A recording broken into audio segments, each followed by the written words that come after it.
Hello everyone. With the onset of warm days, those involved in growing vegetables in a greenhouse are gradually starting to prepare for the new season. This fate did not pass me by either, and having two greenhouses with a total area of 30 square meters, I realized that something needs to be done with watering. It is very inconvenient to climb with a watering can in thickets of tomatoes and cucumbers. After going through the various options, drip irrigation with separate drippers for each plant, a variety of oozing hoses, and so on. It seemed to me that the same drip irrigation is quite capricious. It requires precise adjustment of each nozzle and careful handling, and I realized that this was not mine. Oozing hoses weren't inspiring either. Since on the internet I found a lot of complaints about their specifics to clog up and overgrow, after which they stop working and become useless. Having studied this topic, I realized that I needed the simplest irrigation system, which would be unpretentious, would not be afraid of mechanical damage, would winter well without unnecessary dancing over it, and immediately would be ready to work after planting plants in the spring.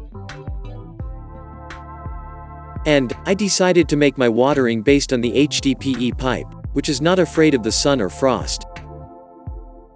For watering purposes, I used a 25 mm HDPE pipe centered along each bed between the plants.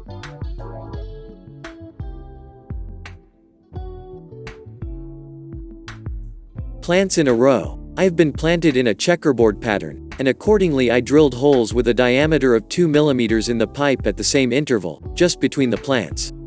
And in order for all plants to receive approximately the same amount of water, after planting, I level the soil between them so that the water between the plants accumulates in approximately the same volume.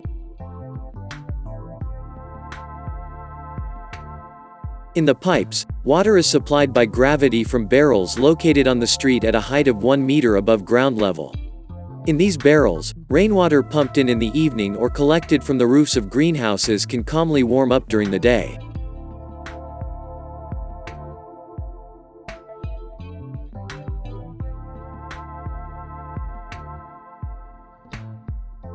Now, probably someone will say, this way you can overmoisten the plants, because the water supply is not metered without droppers, and does not go to the roots themselves. Yes, and at the beginning I had doubts whether all plants will get water.